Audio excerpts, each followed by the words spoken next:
خود بھی اور اپنے اہل و عیال کو بھی جہنم کی آگ سے بچاؤ۔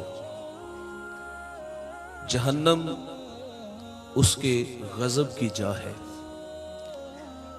اور وہ نافرمانوں کا ٹھکانہ ہے۔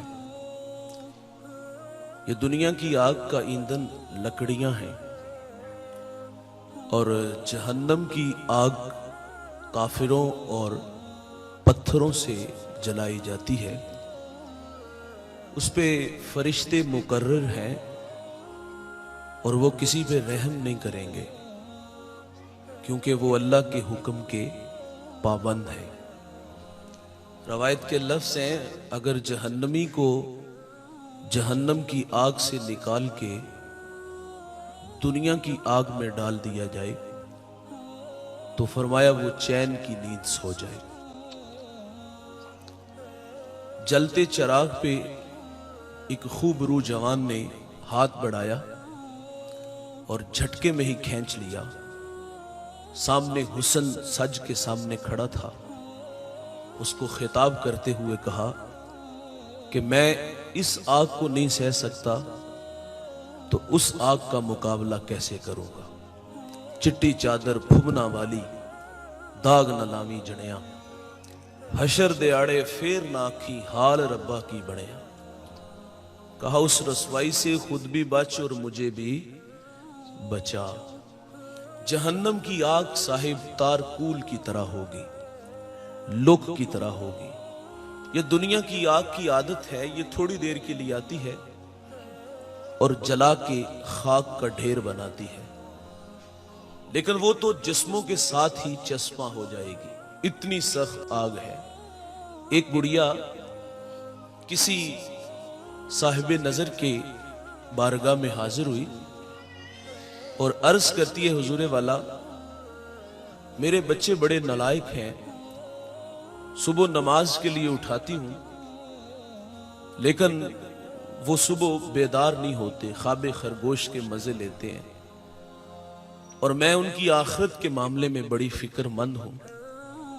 آپ کوئی عمل، کوئی وظیفہ بتائیں کہ میرے بچے صبح اٹھ کے اپنے رب کو سجدہ کیا کریں، کوئی وظیفہ ہے؟ تو آپ فرماتے بہن میرا ایک سوال ہے۔ تو اس نے عرض کیا حکم فرمائیں۔ تو آپ فرماتے بہن اگر اچانک اس کمرے میں، جس کمرے میں تیرے بیٹے بچے ہوتے ہیں، اس میں آگ لگ جائے تو کیا کرو گی؟ تو کہا میں چیخوں گی، انہیں کھینچ کے کمرے سے باہر نکالوں گی۔ تو آپ فرماتے بہن جہنم کی آگ اس سے بھی زیادہ سخت ہے۔ ترمذی کی روایت، ابو ہریرہ راوی، میرے نبی فرماتے ہیں قال اوقد علی النار الف سنۃ حتی احمرت ثم اوقد علیہا الف سنۃ حتی ابیضت ثم اوقد علیہا الف سنۃ حتی اسودت فہی السوداء مظلمۃ۔ آقا فرماتے ہیں اللہ نے جہنم کی آگ کو 1000 سال بھڑکایا، اس کا رنگ سرخ ہو گیا۔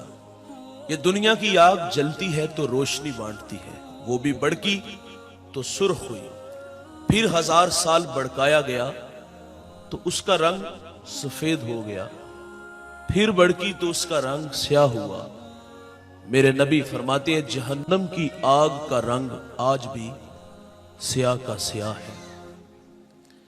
تو فرمایا اس آگ سے خود بھی بچو اور اپنے گھر والوں کو بھی بچاؤ۔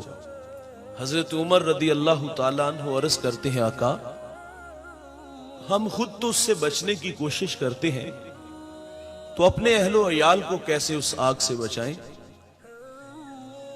تو میرے نبی فرماتے ہیں اللہ نے جن کاموں کا تمہیں حکم دیا ہے تم اپنے بچوں کو دو، گھر والوں کو دو، اور جن کاموں سے اللہ نے تمہیں منع کیا ہے اپنے اہل و عیال کو ان سے منع کرو۔